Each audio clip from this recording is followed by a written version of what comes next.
Brothers, sisters, I am very, very happy to find an opportunity to talk with you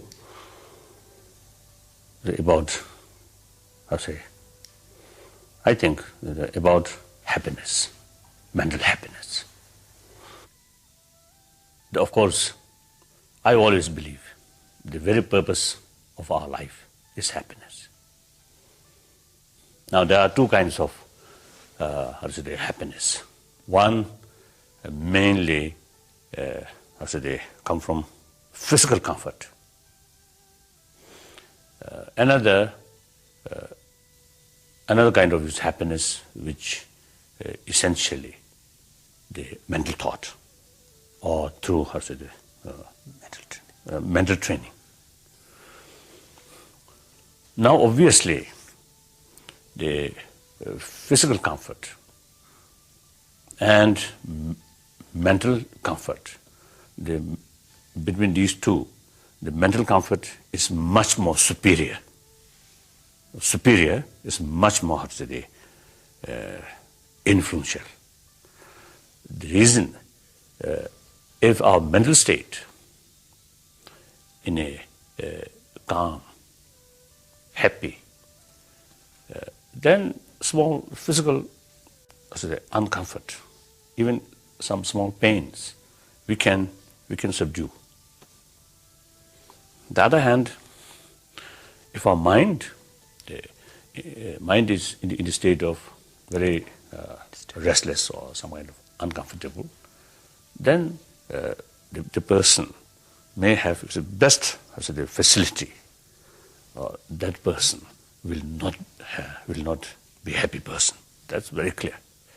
So therefore, the mental experience is more important than the physical experiences. Of course, when we talk experience, that means some feeling of mind. But there are one immediate cause, mainly physical, another mainly mind itself. So there are two kinds of experiences. Human being, human mind, generally speaking, quite smart. So not like other species of mammal, but only human being. Through centuries, invented a certain kind of technique. Using that technique, then shaping our mind. The other animals cannot do that. So that usually we call meditation.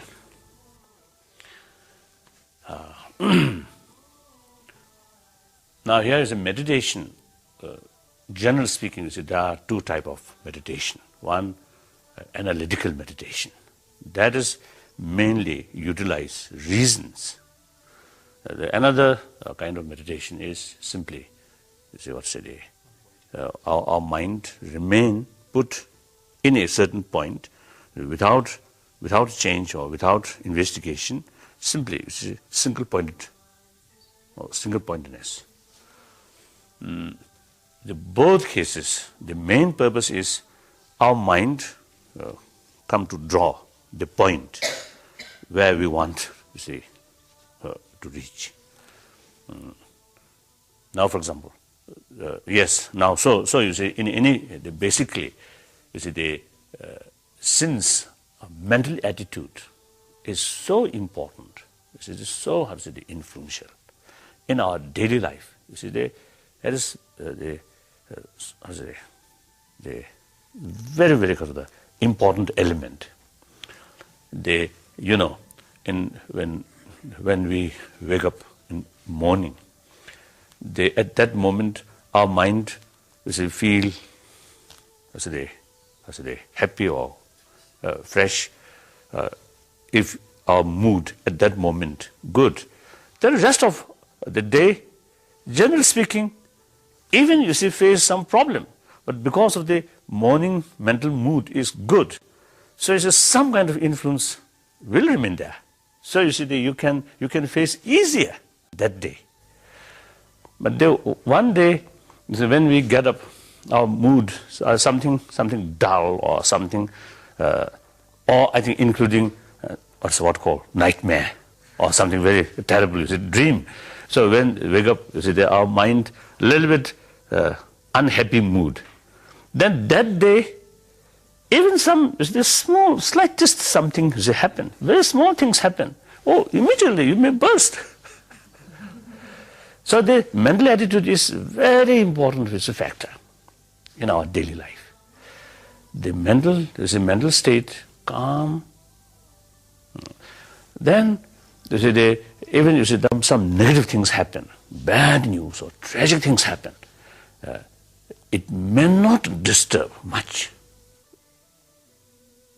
Now, I feel, usually, many people, I think in the modern society, or the society where people very much concerned about money, about material development, then naturally, the sort of tendency or the whole atmosphere is such that people pay very much attention about money, about wealth, and for wealth, the education. Usually, the education also, I think, some kind of oriented towards money.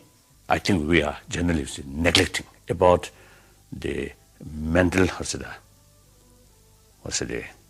the neglect about taking care about mind. Too much taking care about external material matters, but not sufficient. Taking care about mind. We are neglecting about basic human value, and neglect about mind. When we talk about love, compassion, human affection, we cannot buy these things from shop, from supermarket. No matter you have plenty of money, but you can't buy these things. You can't educate.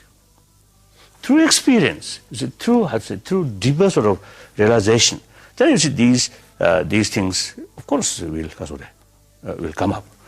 So therefore, now certainly, I think many today's problem, I feel, due to lack of basic human, I think due to lack of realization or acceptance of basic human value. Or another word, I think we are lacking proper care about our mental, about our mind, or mental thing. So therefore, now meditation becomes important.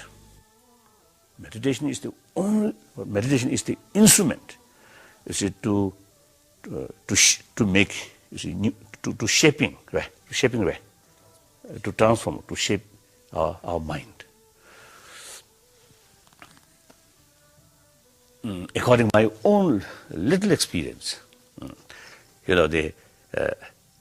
through meditation, of course, I'm Buddhist monk. I usually describe myself as a simple Buddhist monk. So therefore, according to my own experience, of course, through Buddhist meditation, when I getting older and older, and in some cases, the problem become more serious. But my mind and the problem become more serious, and of course, its responsibility become more delicate way. Delicate. But my mind getting older is more calm. I hope not due to weakness of the body. Seems like the body, I think, is still quite fit. But anger or hatred, these things, comparatively, much less. So result is my mind much more calm. It's much more happy. So this very, very useful when I face some problems. One problem happen. Of course, I realize this is the problem. We have to overcome this. But at the same time, not much disturb in my peace of mind. So this I certainly can say this is the result of meditation. So meditation is something very important. Now there are various different kind of meditation. Now here I think I would like to mention to you the meditation the instrument of shaping mind, right? Shaping mind, or transformation, right? Transforming the mind. Transforming the mind. This we should not consider as a religious subject, like the compassion or the spirit of forgiveness, or these things. I usually call these are human good quality. Now, obviously, when we born, I think we are quite free from any ideology. From birth, we are not free from human affection. The religion comes later. I think in fact, the all world major religion, carry the more or less the same message, such as compassion, love, and forgiveness, the spirit of harmony, and sense of brotherhood, sisterhood. All these things is taught by the all major world religious tradition. And I do feel these are, in major world religious tradition, these are the very, very important religious subject. However, this does not mean that if you accept value of compassion or forgiveness, then you must take religion as a whole. If you reject or no more interest about religious thing, then also ignore these things. We have to make distinction. The religious religious subject, or purely religious subject, such as faith, and the basic human good quality. These are two things. So to me, I feel the all major religions simply strengthening the basic human good quality, nothing else. Without these basic human good quality from birth, if these are not there, the religion cannot work. So religion is simply on the basis of these basic human good quality. Then it's simply trying to increase these things and put some different philosophy of these things in order to aiming, strengthening or increasing these good human qualities.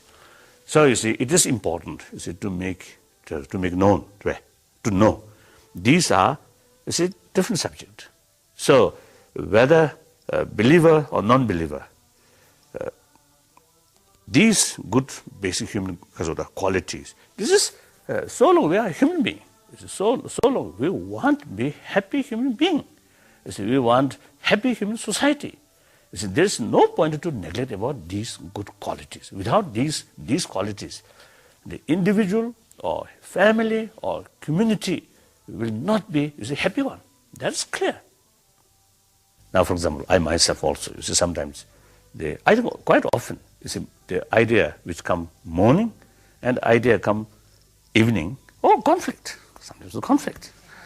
So as a human being, we have this smart brain. So it brings a lot of different ideas. So there are a lot of conflict there. So even within one person, different at different time, different ideas come. So it's a conflict there. Now here the meditation also, I feel not necessarily be a religious subject. Simply training of mind. It's kind of meditation. So this is not religious subject. Now businessman or scientist or doctor or teacher, they all different various different kind of professional work. If you say the mind, the person who conduct this field, their mind more alert, more calm, sharpness. It's very useful in various these fields. So mind is some kind of the prime mover.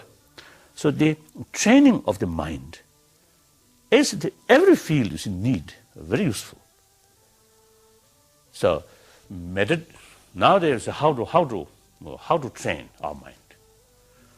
As I mentioned before briefly, you see two kinds. One, analytical meditation. That's, I feel, is more effective. Now, because it's a human intelligence, you see, I don't know the proper word, intelligence, I think, intelligence, or I don't know. Discriminative awareness. Discriminative awareness. Discriminative awareness, but I don't know. So you know, my English, my vocabulary is very poor, and the understanding about the meaning very limited. So sometimes I may use the wrong term. You know, the human intelligence or human discriminative awareness. That's, I think, a very healthy one. I think that's one of the healthiest, I think, point in human mind. So from the Buddhist viewpoint, the skeptical attitude, or skeptical awe, not easily accept, but wait and carry experiment and try to look reasons. Then once you see the reasons and through experiment you get some experience, then you accept. That is a Buddhist attitude. That is also the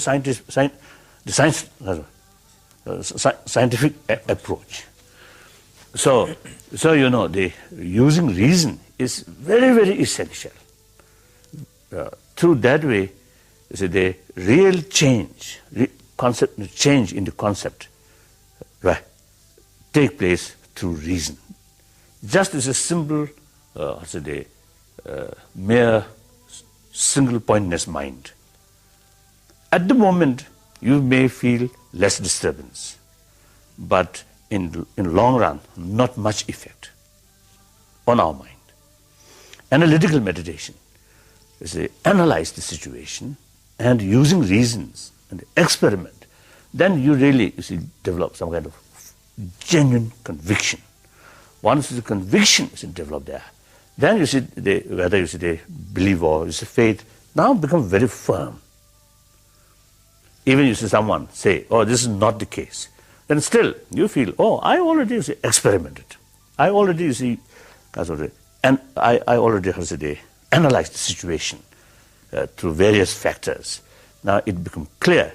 So you see the other explanation will not affect easily your mind. Simply, this single-pointed as a meditation. You simply meditate on the point, not necessarily develop some kind of firm conviction. So therefore, if different information comes, immediately may change. So the analytical meditation is much effective and important. So in both cases, the analytical meditation also is when you analyze the situation, your mind should have some kind of channelize all your mental energy. Now must put on one line, so that the force of analyzation become much forceful and go deeper. So for that, again, now we need some kind of experience of single-pointedness.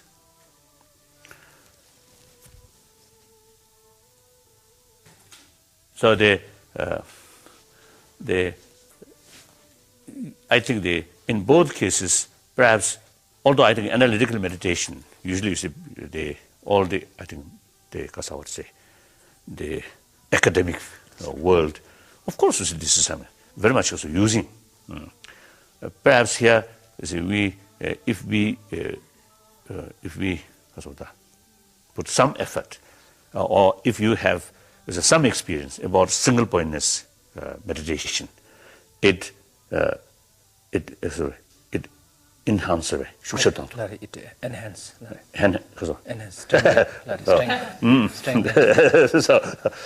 So strengthen or easier.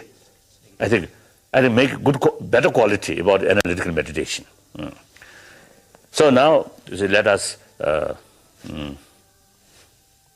also think about the single pointness of mind.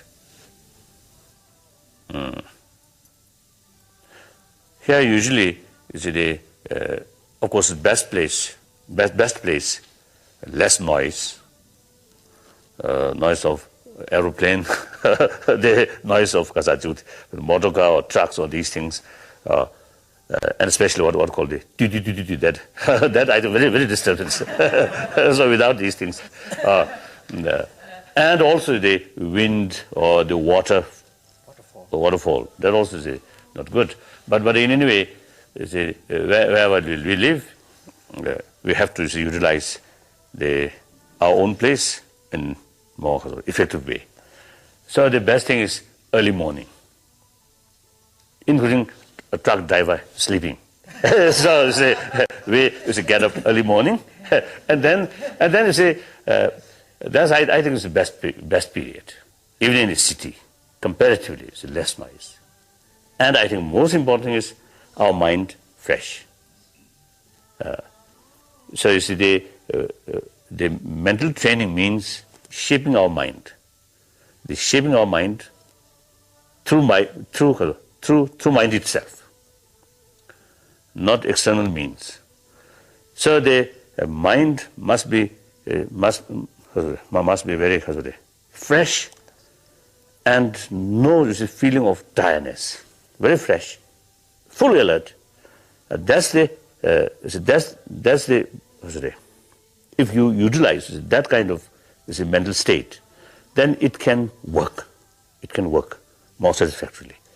Late evening, our mind a little bit dull, a little bit feel of tiredness, and even you wish to do something, the mind like tired animal. We cannot use properly. So therefore, it's the early morning. Then I think the simple one for beginner.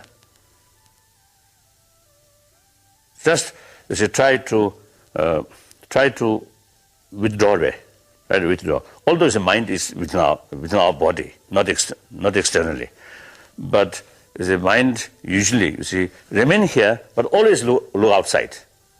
That's pity. So and also the mind always look outside and criticize and something interfering. Yes, interfering or external, but never bother about mind itself. So now we have to to give new instruction to the mind. Now, good. You up to now. You already check outside thoroughly. Good. Okay. Good. Now the time has come. To check more mind itself. Go inside. Now here, sometimes your eye close. Sometimes more helpful. Sometimes open mind.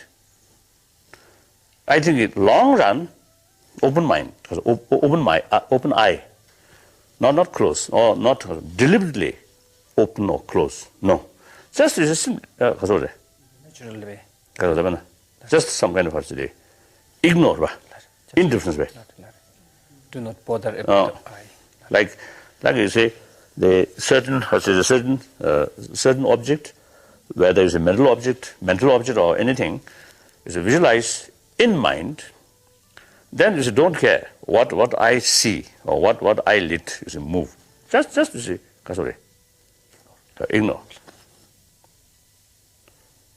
Visualize something inside. Then your main mind is concentrate on it. Then eventually, firstly, withdraw our mind, including the sense of eyes, sense of hearing, or these things, withdraw. At the beginning, you sort of make determination.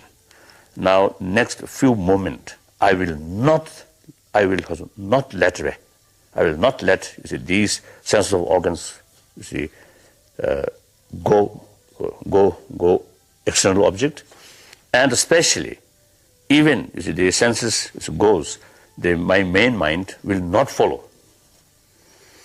And then also within the mind, the thought is a memory about past, and some idea about future. These thoughts also is deliberately try to stop. Then if you can, the duration, some kind of thoughtlessness, a little bit longer, the duration eventually increase. Then at the moment, you may get some kind of feeling empty, nothing, that kind of some kind of empty, like space, or just like deep ocean way. Some kind of wave on the surface, come and go, but the water itself pure, just remain clean. That kind of thing. So that one way is a look to mind itself. Although not easy, it's not easy, but I think it's worthwhile. Worthwhile is to meditate or to try. And then sometimes I think the one is very, very simple. It's just close your eye and do not think nothing else, right? Or do not think of anything, and just some kind of complete rest. But this, of course, is not much useful. But for temporary, some kind of relief, you may gain. So that's one thing. Then another level, say, is the compassion. Or compassion here means, I think I would like to mention about the meaning of genuine compassion. Genuine compassion is not only the feeling of closeness feeling, and also is not develop on the basis of this is my close friend, or this is something good for me. On that basis, is some kind of feeling of concern, feeling of closeness. That's not compassion. That's, I think, reality, more attachment. Reality, so that kind of feeling is attachment. So the genuine compassion is mainly the realization, basis of the realization that these beings also, just like myself, who want happiness, who also have the right to overcome suffering.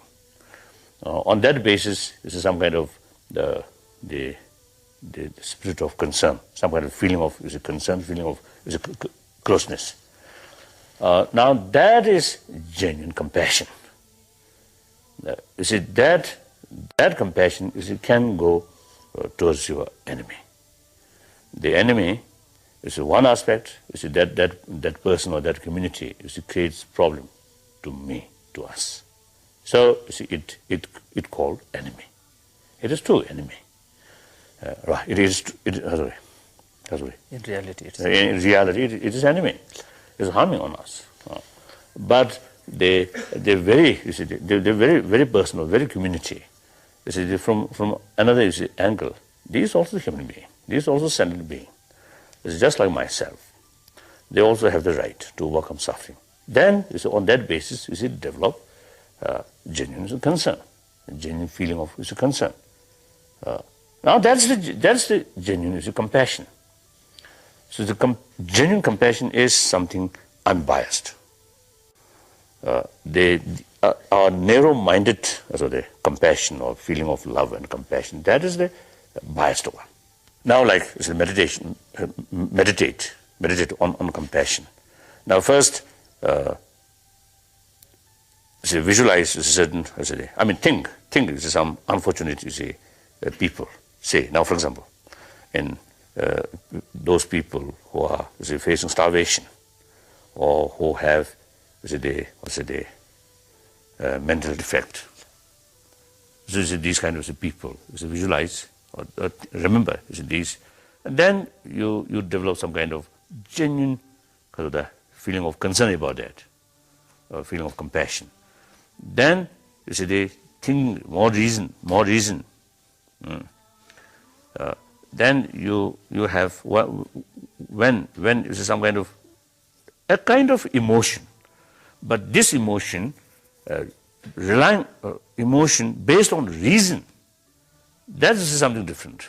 The attachment emotion, no reason. Anger emotion, no. I think the basic nature, no reason, but some kind of spontaneous, the emotional feeling. The compassion, this kind of compassion, it cannot come, right? Instantly. It cannot come spontaneously. Spontaneously, but analyze, reasoning, making reason, thinking. Then this emotion eventually come. So this kind of emotion is based on reason. Although same kind of emotion, very strong feeling, or sense of involvement. Involvement there, but based on reason. So there are different kind of emotion. So they analyze. When you develop some kind of strong feeling, then when you really have that is a strong feeling, then on it meditate. Your whole mind, put or something, whole mind now is entering in it. So now put there, and without thinking, without any disturbance, just simply meditate on it. That is the something like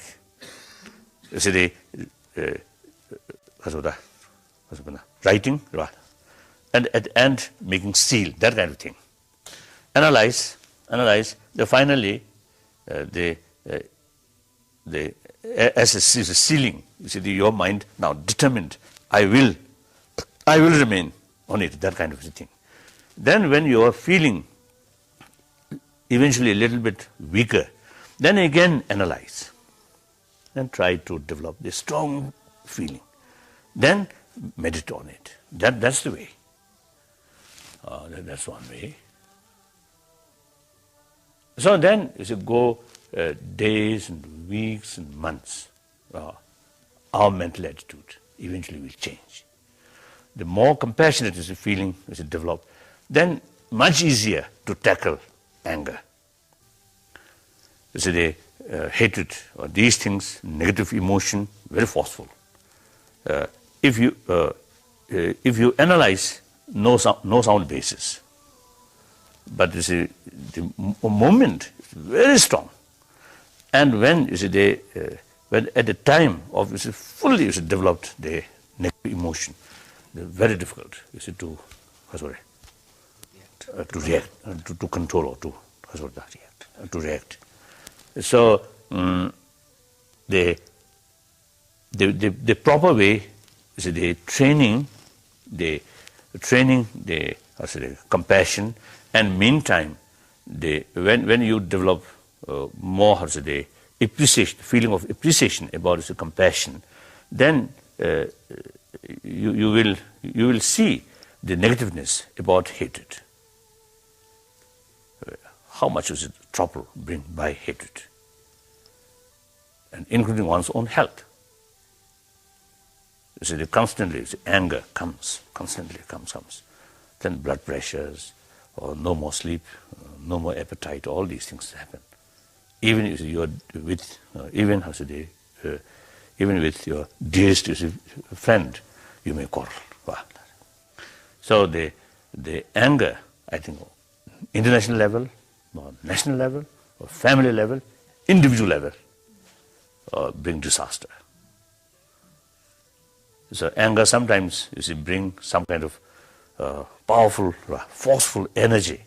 But that energy I usually describe blind energy. So although you see some kind of additional energy you see come due to anger, due to hatred, but that energy is basically blind one. So so it's not sure whether it can be destructive or constructive.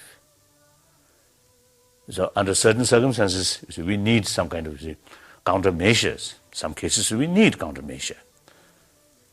If you see someone you see, take advantage on you unreasonably, right, unlawfully, then of course you see, it is our right you see, to counteract, but without anger, without hatred. That we can do, although not easy, but you see, we can do. So actually, you see, that countermeasure, which taken by analytical meditation rather than hatred, that countermeasure reality more effective. So you know, you see, these are the way you see, to shaping our mind. Then time goes really. You see, so I mean, this is here. You see, the realization about the negativeness, how harmful, how you see uselessness or destructive about these negative emotion. You know, one way you see some kind of appreciation about this positive mind. Then you see your whole attitude you see, towards these negative emotion. Now you already now then you got some kind of caution. So you see mentally some kind of distance develop. So by itself, eventually you see these negative emotion will reduce, will not come as often as before. And meantime, you see the positive emotion you see increase. That's the way of you see changing our mind. It's a transformation about our mind. And then you see the more work on mind itself. Analytical meditation and single pointedness meditation, these goes, the sharpness of our mind increase. And also the alertness also is increase. So you see your mind in daily your professional work, you see you can utilize more effectively, right? Because you can work more effectively because of our mind now in every field. Because of that, once our mind become sharp and alerted, and meantime calm, so all our professional works can be more successful. And then I think the most important result is more compassionate attitude develop. Then some kind of self-confidence will come. It automatically reduces fear.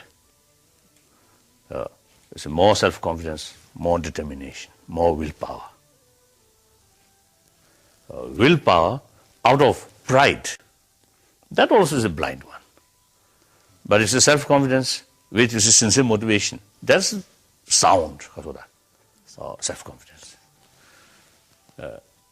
So you see, when we look, you see, matters, there are, when we analyze matters, there is some are good for health, some are bad. We need to see very precisely making distinction. Similarly, when we talk about mind, there are so many different kinds. Some are useful, some are harmful, and also due to other factor. It's the same kind of thought. Sometimes because of other factor, sometimes it becomes positive, sometimes it becomes negative. Now, for example, desire. There are positive desire, negative desire. And even I think the anger sometimes can be positive, sometimes generally negative. Hatred, I think, always is negative, I think. But hatred towards hatred may be positive. So then you see some kind of ego There also, you see, the good and bad. So you see, we have to analyze all this with detail in order to check our mind. That's very important. Then is the tolerance. So you see the more inner strength there. Then tolerance also, you see, automatically, tolerance is something like byproduct. Some really self-confidence, see clearly the reasons, then tolerance is there. Blind, more narrow-minded, then difficult, practice tolerance. Then there's a tolerance cannot come. If your mind is really see all different angles, and self-confidence, determination there, then tolerance come. So tolerance in our life, tolerance and forgiveness, these things in our life, as I mentioned before, is, I think, very, very useful, very important. Now, especially in today's world, unfortunately, due to different religious tradition, due to religious faith, some really, I think, very, very unfortunate events now happening in the name of different religion. Even bloodshed also is happening. That's very, very sad. So I would like to share something about the tolerance among different religious traditions. I think very, very important. So, world major religion like Christianity, different kind of Hinduism, and the Muslim and Judaism and Buddhism, and so on. All these is a major world religion. In spite of different philosophy, they all have the potential to serve humanity, to help humanity, to create peace of mind. So there are common things there. We can work together. And more than that, each world major religion, there are some kind of specialty in each. There are some special things there. So you see, work closely and knowing each other, especially the close contact among practitioners, then we can really learn from other tradition. So what's enriching way, enriching one's own tradition or one's own experiences. So not only the common ground, but if each one have some special unique things there. So you see, we can learn, we can enrich one's own practice from learning from, taking from other different traditions, different traditions. And another, I think another angle, simply, in reality, one religion cannot be sufficient for variety of humanity. No matter what that religion is good, it will not satisfy variety of people. Just like a dish of food. If we have one restaurant who serving, breakfast, lunch, dinner, all time same dish, or this day, next day, whole month, whole year, one dish, nobody come.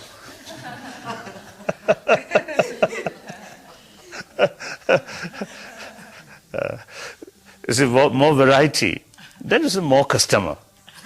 Come, isn't it?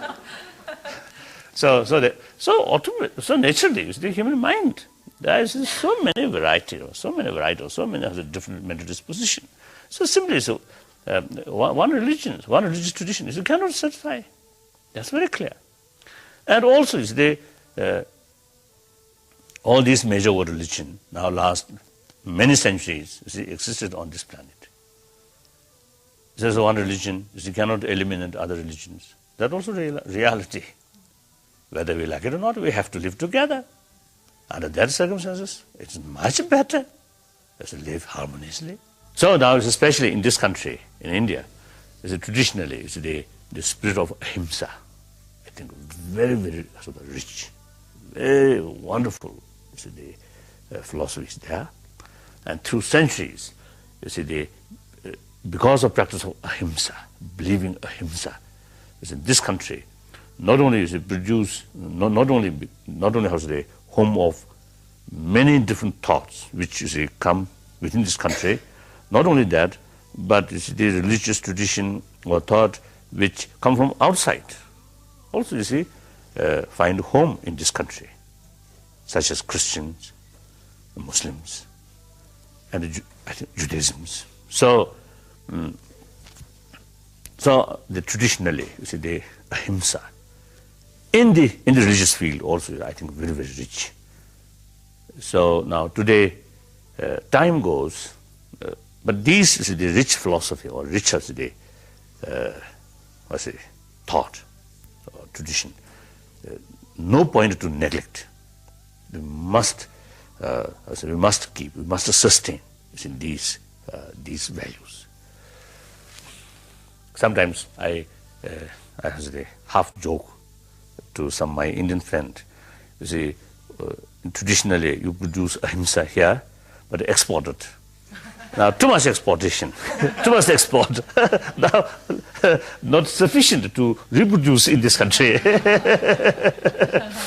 You know, in the past, the outside world, nobody taking much interest about ahimsa. Ahimsa, many people feel the sign of weakness. But now time goes, it's a worldwide, is the ahimsa, non-violence.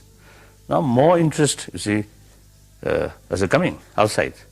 But a country, the country, the ahimsa produce a little bit neglecting. That's unfortunate. So I really see want, or I think my wish, or my appeal to my Indian brothers sisters. You see, it is extremely important. You see, to keep your the value of your tradition. Of course, certain tradition is I think the result of this old feudal society. These must change, must also go. But the other hand, is many deeper value in our tradition is must keep.